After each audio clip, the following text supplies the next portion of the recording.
Good evening. My name is Johnny B. Jackson, and I'd like for you to consider this topic. Legalizing casino gaming in Texas. It's not a question on whether or not gambling should be legalized in the state of Texas.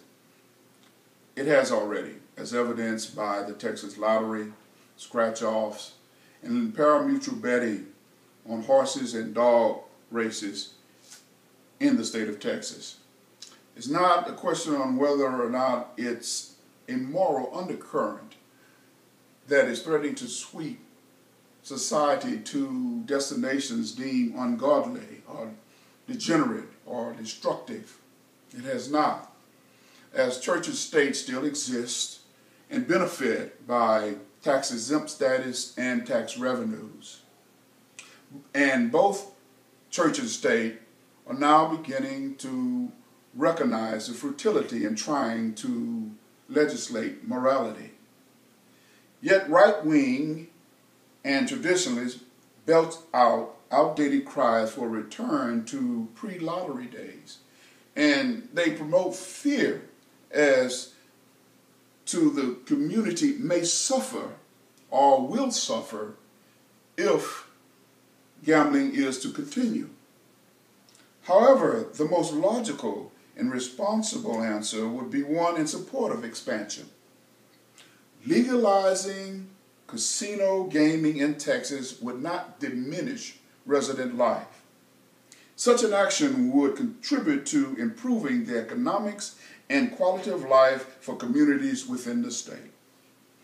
Texas communities would actually be beneficiaries of the economic stimulus brought on by the expansion of legalized gaming in the state.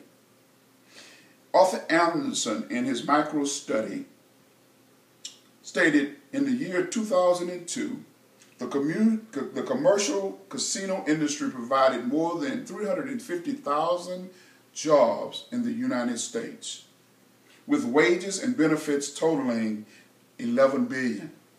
An estimated 400,000 additional jobs are supported by casino industry spending. Such state and local governments nationwide receive more than $4 billion in casino revenues, which help fund local infrastructure improvements, education, public safety, housing, and healthcare, and among other programs, provided tax relief to local citizens. The gambling industry plays an increasingly prominent role in state economics and eventual quality of life. The University of Chicago's National Opinion Research Center found that communities closest to casinos experience a 12 to 17% drop in unemployment rates, welfare payments, and unemployment insurance after the introduction of casino gambling. This data and clear trending suggest an actual improvement in resident life, not a diminishing to it. Texas facing a budget shortfall of $27 billion over the next 2 years, the rational choice for expansion is quite evident. Yes, $27 billion. Texas is now faced to travel along a pathway treaded by other states seeking sources of additional income. Bill Eddington, director of the Institute of the Study of Gambling and Commercial Gaming at the University of Nevada at Reno, pointed out such states as Kansas, Ohio, Maryland, Massachusetts, and Pennsylvania have adopted an expanded gaming in recent years to offset economic pitfalls. Texas has attempted legislation for expanding gaming in the past, but they have always been knocked down because of internal political fights among potential benefactors.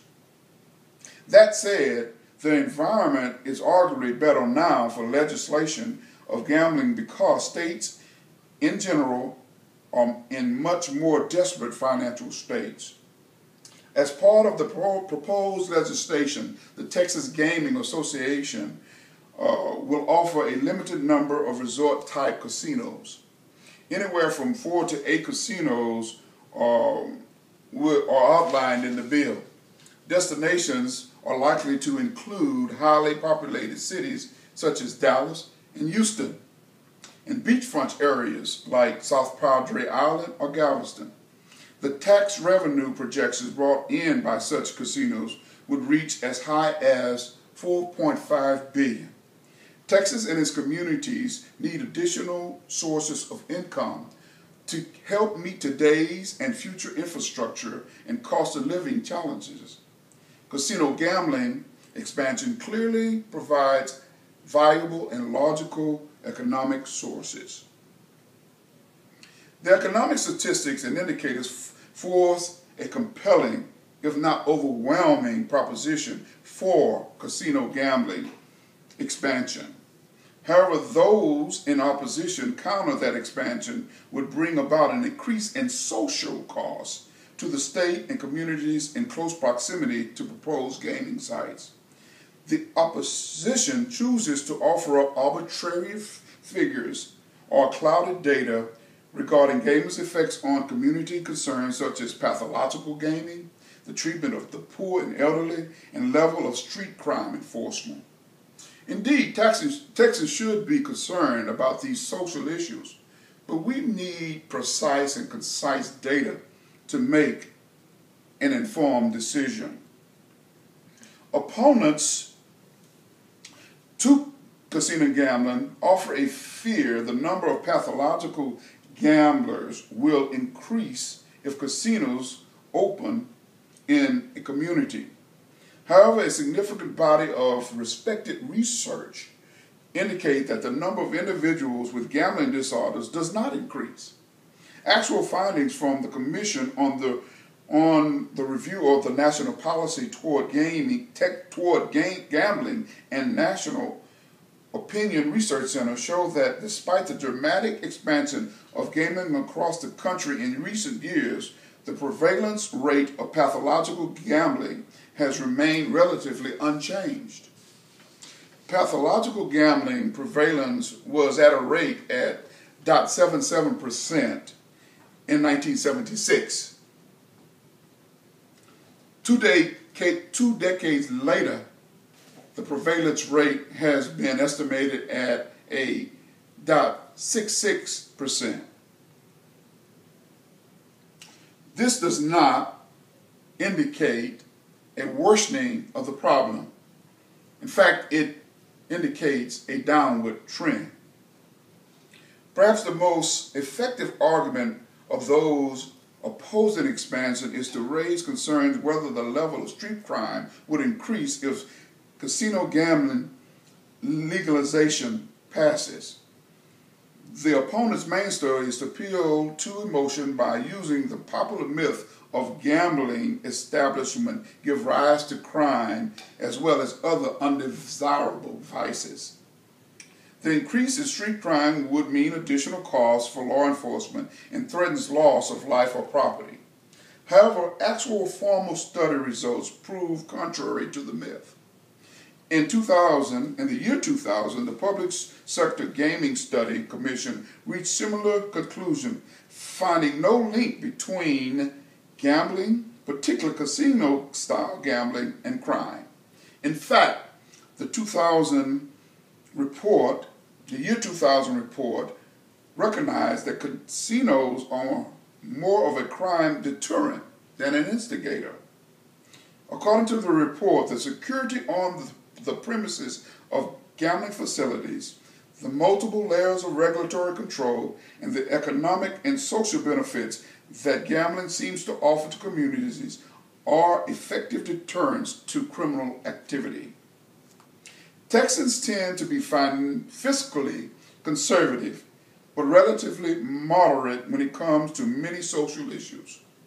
A new poll by Legalizing found, during a recent poll administered by Legalizing regarding how best to fill Texas's budget gap, approximately 34% of the 725 adults polled via telephone responded the state should legalize gambling and impose related taxes on casinos.